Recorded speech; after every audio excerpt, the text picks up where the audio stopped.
The most laughable lawsuit was just filed against Tesla, and it is so ridiculous it may actually succeed. Forbes contributor Tom Moloughney will be here to get the proceedings started, and later in the show, someone's ass is on fire. Tesla's BFF takes its money and runs, Rivian distracts us with a meal, Volvo's EV concept freaks me out, and the Terminator confronts Ford's CEO. All of this is coming up next.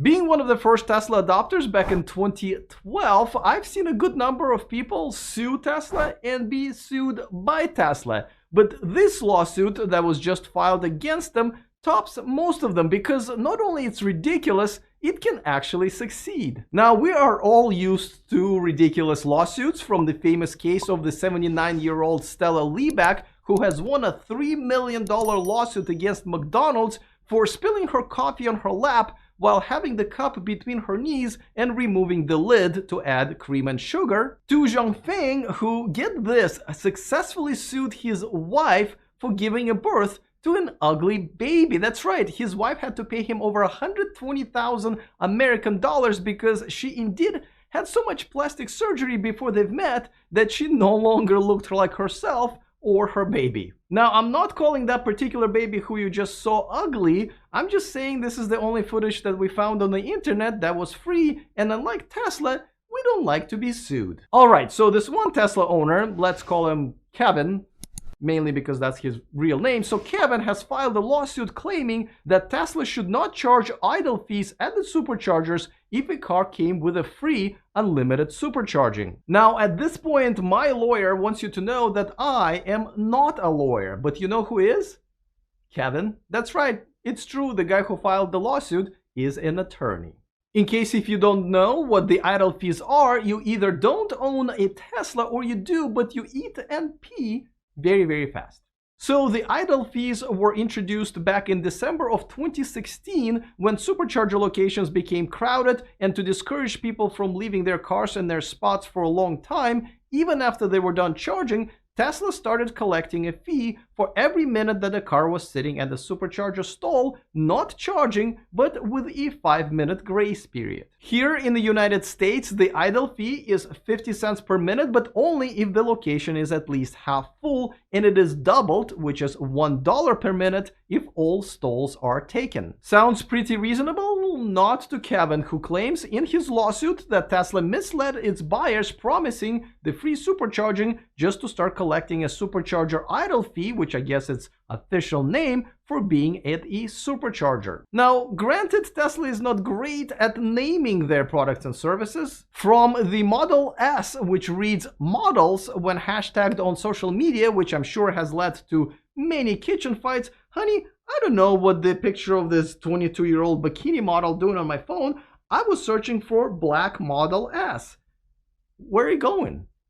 And of course, the full self-driving package, which is in no way makes Tesla drive itself, to the point where in Germany, Tesla lost the lawsuit filed against them and had to change the naming around the autopilot products. But here's where Kevin may actually have a chance of winning this lawsuit, believe it or not. See, he couldn't fit the glove. Oh, wrong lawsuit. And decade. You see, Kevin had his free supercharging cut off by Tesla when he refused to pay the supercharger idle fees, and that may technically be against the free-for-life deal that Tesla promised. For more, we bring the Forbes contributor and the host of his own State of Charge YouTube channel, Tom Moloughney. But before that, a quick reminder that this video is brought to you by Volkswagen ID.4, which I am now a proud owner of. One of my favorite features is the enhanced voice command system. I can do a lot of things in my car using my voice, including opening the shade of the beautiful panoramic optional roof without taking my hands off the wheel. See if you love the ID.4 as much as I do by exploring the link in the description of this video. All right, Tom, so just for the record, you are also not a lawyer. Exactly. I am not a lawyer, not by a long shot. That's one of the reasons I like you. So let's talk about us as two reasonable people, right? And I'm going to try my best to kind of play devil's advocate here, but let's see how far we can get. Now, first of all, let's just talk about Tesla's policy when they implemented this in December 2016. You know, do you think they were trying to really make some extra money, or do you think they did it in good faith, trying to get people out of their stalls so more people can service their cars and there would be no delays like waiting in line and so forth? Well, both. It's obviously, I think their main point is to get people to move out once they're done charging. But what's the purpose of that? So other people can plug in and they can make money on the other people. So I don't think the idle fees are what they were hoping to make money off of. They want to service more cars. They want a better experience for their customers. But also, you know, the supercharger network will eventually be a revenue generating system for them. So they have to make sure it works properly. All right, so this is where I'm going to play devil's advocate. Now, let's take two situations. One is I'm a gas car owner, and we've seen plenty of them park in their parking spot, you know, the supercharger, leave, come back, nothing happens. A lot of times, you know, property owners don't really do anything or tow these cars away. You know, I get a free parking spot at the Tesla supercharger. Versus a second person who is a paying electric car Tesla owner who is done charging, just didn't finish their burger in time, and now that person is being charged. Could that be looked at as a bit unfair? Sure, if you look at it that way, Alex, but the Tesla owner could also have just pulled up and parked there without plugging in and walked away, just like, you know, the Volkswagen ID4 owner could, and they won't get charged either. So, you know, it's you can look at it a million ways and try to twist it to make it unfair, but I don't think that's the proper way to look at it. You know, you're not paying to park in those spots. You're paying to charge.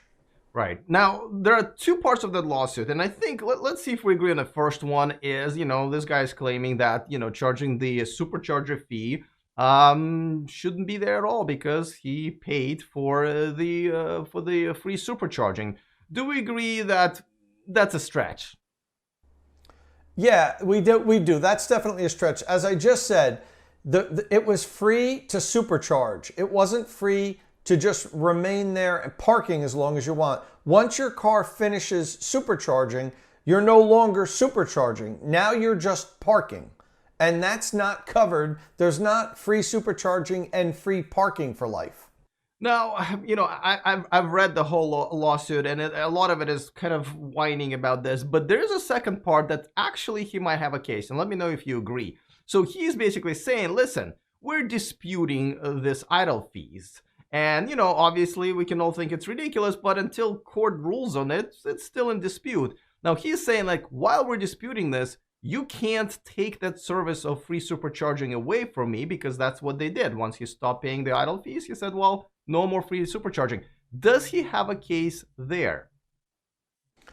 It's paper thin, but he does have a case with that because they did remove something that he was told he was getting for life. Now, why did they remove it? Well, because according to Tesla, he broke the rules. So, you know, rules that were initiated after he got his car. Now, I'm not on his side on this. I think it's wrong, and I think Tesla has every right to charge these idle fees, and I believe they have every right to remove your supercharging privilege if you refuse to pay for them. But as you pointed out, this is still being settled in the courts with his lawsuit. So, you know, as we said earlier, neither one of us are lawyers. I'm not sure if Tesla was in the right to revoke his supercharging privileges until this is settled. Personally, I think if I was Tesla, I would have done the same thing. I mean, that's the stick that you have to say, hey, if you don't pay for these, no supercharging for you. But now the courts are going to decide if that was the right thing to do or not.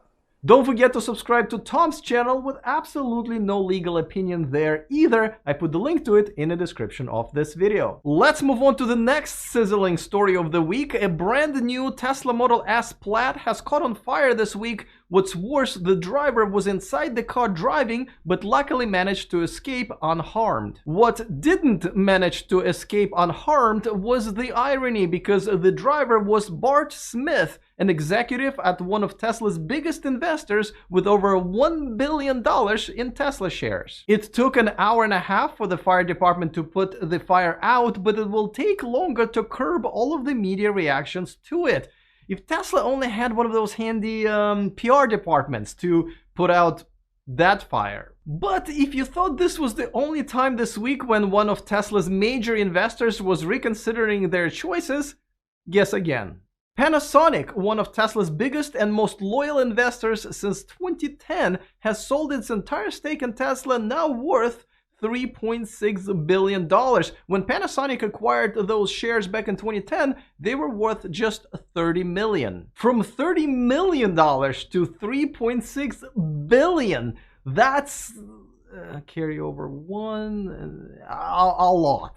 Now, it's a bit odd when a battery supplier wants to get rid of the stock of the manufacturer who they are supplying the batteries to. It's kind of like, who wants to watch a YouTuber when his own mother doesn't watch his own YouTube channel? You know what? That's actually a bad example. My mom doesn't really speak good English or watches YouTube or drives an electric car. Son, what is this YouTube thing? You know, you don't need 4K, you need 401k. Okay, that's not how my mom sounds. I just changed her voice and the accent to protect her privacy. Either way, if you think a fire or an investor share sellout are going to rattle Tesla's stock, you'll probably still be wrong, because Tesla once again set another record of cars delivered in one quarter. In Q2, Tesla has delivered 201,250 cars, but all electric car makers did very well in Q2. Chevy, Ford, Volkswagen, Porsche, and even Xpeng Motors and NIO over there in China all reported record deliveries of their EVs in Q2. Speaking of deliveries, aren't Rivian deliveries supposed to start this month? Oh, look!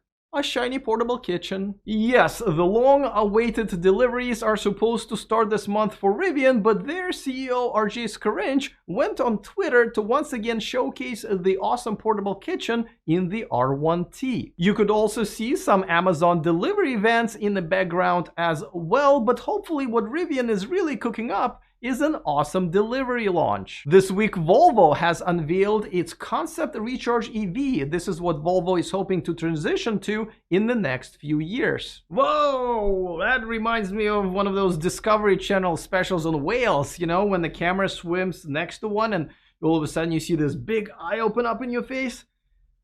Right now, Volvo electric cars are all their current gas cars that have been retrofitted with electric motors and batteries, but none of them run on their own dedicated electric platform. Yes, it finally happened. BMW has announced that they will stop making and selling the i3 next month. I'm assuming it took so long because they might have just forgotten they were still making these damn things. Is that factory still working and we are selling them?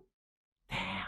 You know, I myself am going to miss it. Making fun of its dorky looks, inadequate range, and the ridiculous price throughout the years has brought me so much joy.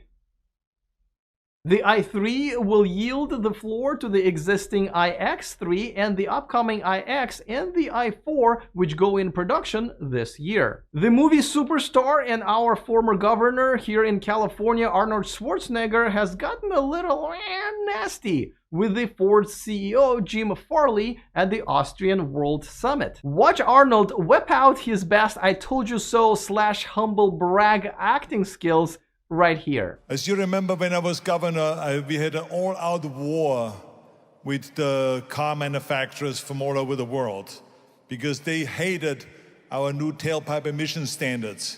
And they sued California and they sued me, and it was like a battle. And the reason why I'm mentioning this is because you and Ford have decided to join California. Ford has decided to join California and to march together with California in the right direction. So what happened there, and why did you make that decision? I should mention that Farley was not the Ford's CEO at that time, but Farley has showcased some Ford's EV advancements as well as company's excellent Photoshop skills. I mean, look at that. He just disappears like in a movie. Don't forget to support this independent YouTube channel by joining our premium membership, where you will have access to tons of exclusive videos. All right, looking forward to all of your comments. Other than that, see you guys next time, and remember to stay charged.